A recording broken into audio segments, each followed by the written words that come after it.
6일 지방선거를 통해 지역민들에게 선택받은 자치단체장들에게 민선 8기의 구상을 들어보고 있습니다. 오늘은 박병규 광주 광산구청장 당선인과 함께하겠습니다. 안녕하십니까? 네, 안녕하세요. 박병규입니다. 네, 먼저 당선 축하드리고요. 소감이 어떠신지요? 네, 저 개인적으로도 굉장히 영광스러운 일이지만 우리 광산 지역 이제 주민들과 함께 많은 지금 이제 얘기들을 하고 있는데요. 특히 이제 당선을 축하하는 얘기도 있지만 지역 발전에 대한 어떤 기대감들을 이제 많이 이제 말씀을 하셔서 한편에서는 기쁘지만 또 다른 한편에서는 할 일이 많기 때문에 책임감도 함께 느끼고 있습니다. 네, 이번 지방선거에서 이 광주 광산구청장 선거구에 6명의 예비 후보자가 등록을 하면서 민주당의 기초단체장 중에서는 가장 또 많은 인원들이 신청을 했었는데 반면에 또 본선에서는 단독 입후보하시면서 무투표 당선이 되셨습니다. 이번 선거 과정 어떠셨습니까? 네, 방금 말씀하신 것처럼 그 예선 그러니까 경선은 굉장히 치열했고요. 네. 또 어느 지역보다도 또 쟁쟁한 분들이 나오시는 바람에 굉장히 치열했던 반면에 본선에서는 입후보한 사람이 이제 저 혼자뿐이다 보니까 이제 무투표 당선으로 결정이 됐는데요.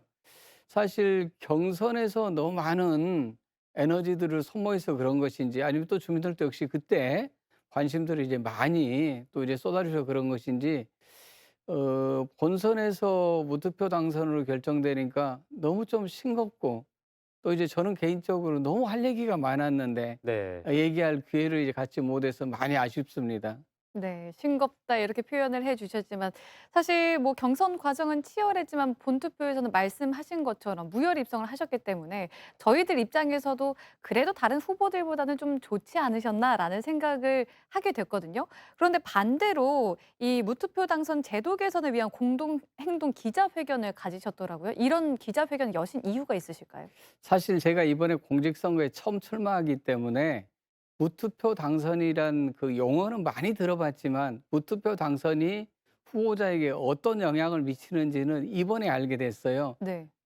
결론적인 결론부터 말씀드리면 굉장히 안 좋더라고요. 이게 그러니까 외부에서 볼 때는 선거 없이 바로 되는 거니까 경선으로 되는 거니까 좋은 거 아니냐 이렇게 보실 수 있는데 일단 여러 가지 이제 문제들이 보이더라고요. 우선 첫째는 뭐냐면 유권자들에게는 알 권리가 봉쇄되고요.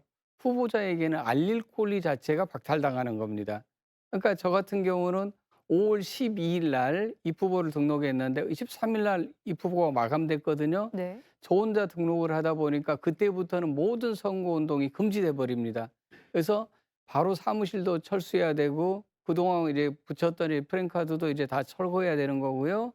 또 저는 공보물도 못 보내고 또 이제 투표용지도 당연히 없고요.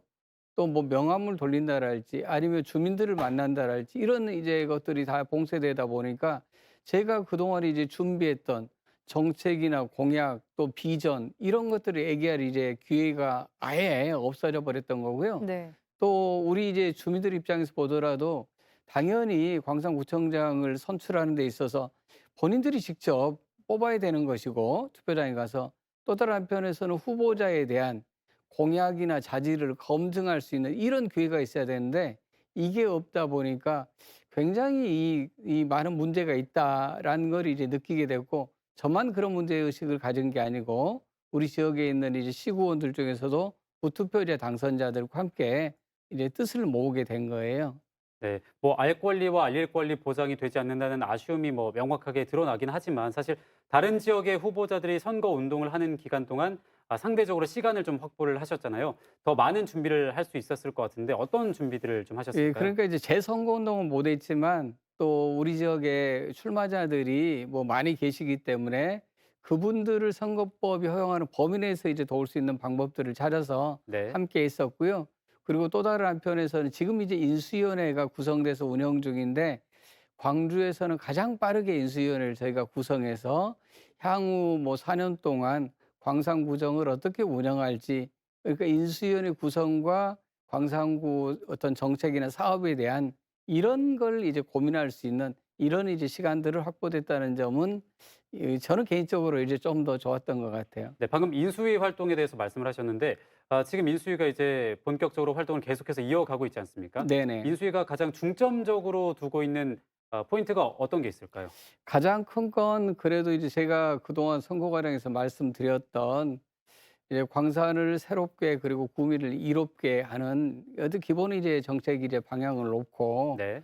무엇보다도 한국 사회의 이제 문제가 지금 저는 일자리 경제 문제라고 생각을 해요. 네. 네. 왜냐하면 코로나 이제 19가 한 3년 정도 이렇게 이제 지나면서 일자리가 많이 줄었고요. 실제 민생고 때문에 어려움을 겪는 사람들이 많아졌습니다. 다시 말해서 이제 양극화는 심해지고 불평등도 이제 더 가속화되고 있다 이런 얘기죠. 이럴 때 이제 나타나는 게 어떤 문제냐면 사회 갈등입니다. 사회 갈등. 남을 해치거나 나를 해치는 이런 이제 사회 갈등들이 많이 일어나고 이렇게 된다라면 결국 사회적 비용을 일수반하기 때문에 결국은 일자리, 질 좋은 일자리들을 어떻게 많이 만들어서 우리 시민들이 보다 이제 행복한 이런 이제 삶을 영위할 것인가 요런 것에 이제 좀 중점적인 노력들을 인수위원들이 하고 있습니다. 네. 앞으로 광산구의 비전에 대해서 얘기를 하기 전에요. 인수위에서 활동한 것 중에 좀 독특한 것이 있어서 먼저 짚고 가자면요. 누구누구 님자 같은 불필요한 존칭을 좀 생략하겠다라는 활동을 하고 있더라고요. 이런 활동을 전개하게 된 이유는 무엇일까요? 사실 그 보도된 것은 이제 법무부에서 그런 걸 이제 먼저 이제 시행한 곳이 있지만 제가 광주시에 있을 때도 그런 이제 불필요한 어떤 의전이나 불필요한 것들은 가능한 다 빼고 가자 이런 걸 이제 실제 시행했던 적이 있는데요. 광산구에서 제가 일을 하면서도 그런 것들을 그러니까 단순히 이제 님자 호칭을 이제 빼는 것뿐만 아니라 너무 과도한 이제 의전들이 있어요. 아, 내 손에 있는데 이를테면 내가 가방 들고 가야 되는 거고요. 내 손에 있으니까 내가 문제 올 수 있는데. 그렇죠. 그러니까 하나하나 그런 것들이 너무 그러니까 의전이 너무 과한 것들이 많아요. 그래서 그런 것들은 좀 이제 빼고 정말로 이 일을 잘할 수 있는 어떤 수평적인 이런 이제 조직 문화를 좀 만들어 볼 생각입니다. 네. 그럼 이제 본격적으로 광산구의 비전을 한번 들어보도록 하겠습니다. 광산구의 미래 어떻게 그리고 계신가요? 저는 뭐 광주 지역 이제 모든 구청장님들이 다 그 지역의 어떤 발전을 위해서 뭐 고민하고 계시고 또 노력하시겠지만 앞으로 광주의 중심은 저는 광산이라고 생각을 해요. 왜냐하면 현재 광주광역시가 안고 있는 굉장히 큰 문제들이 다 광산에 집중되어 있습니다. 군공항 이전 문제랄지 장로 습지 환경 개선 문제랄지 송정역 뭐 복합 환승센터 문제랄지 또 구모타의 이전이랄지 또 오등산 문제. 다시 말해서 광주광역시가 추진해야 될 거의 큰 사업들이 다 광산에 집중되어 있기 때문에 광산의 발전이 이 뭐 한눈에 이제 뭐 보인다라고 이제 할 수 있고요. 특히 광주의 산업단지들이 지금 광산에 다 있기 때문에 광주 어떤 이제 일자리 지표가 경제 지표가 좋아진다는 얘기는 광산이 이제 그만큼 그 역할을 해 줬을 때 가능하기 때문에 앞으로 광산이 그야말로 이제 광주의 중심적인 어떤 역할을 할 것이다라고 저는 기대를 하고 있습니다. 네, 아까 인수위 활동에서 이 중점은 일자리에 두고 있다라고 말씀을 하셨는데 실제로 선거에서 일하기 좋고 기업하기 좋은 뉴딜 경제 특구를 만들겠다고 하셨습니다. 어떤 구체적인 계획이 있으실까요?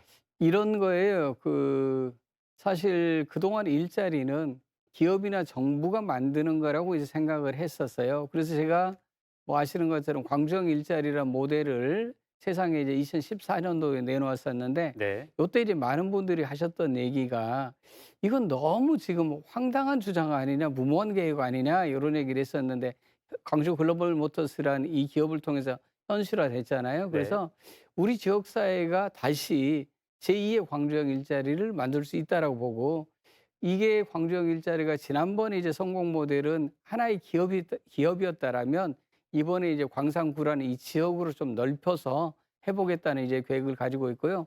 그러려면 우선 중요한 건 우리 지역민들의 의견을 하나로 이제 모으는 것이고 그 모아진 의견을 가지고 중앙 정부와 그리고 이제 기업들을 차례로 이제 만나면서 광주 지역에서는 이러이런 이제 준비를 할 테니까 특히 이제 광주에서도 이제 광산구에서는 그런 점에서 정부가 해야 될 것, 또 기업이 해야 될 것, 지역 사회가 해야 될 것들을 좀 모아서 그 내용을 이제 그 뉴딜 특구법을 정해서 거기에 이제 담을 생각입니다. 네. 그럼 이 외에 또 추진하고 싶으신 사업이 있으신지요? 굉장히 많습니다. 광산은 너무너무 좋은 인프라가 많아요. 아까 이제 말씀드린 것처럼 교통 중심이 광산이잖아요. 역도 있고 공항도 있고.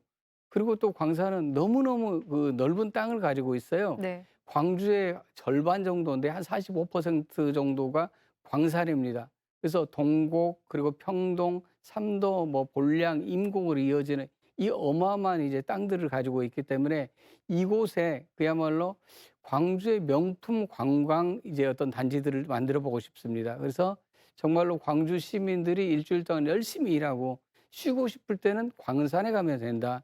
광산이 그야말로 광주 시민들의 산소 어떤 탱크 같은 역할을 해보겠다는 게 이제 저희들의 구상입니다. 네, 앞으로 광산구민을 이롭게 하는 광산구가 되기를 기대해 보도록 하겠습니다. 오늘의 민선 8기 광주 광산구를 새롭게 이끌 박병규 당선인을 만나봤습니다. 오늘 함께해 주셔서 고맙습니다. 네, 감사합니다.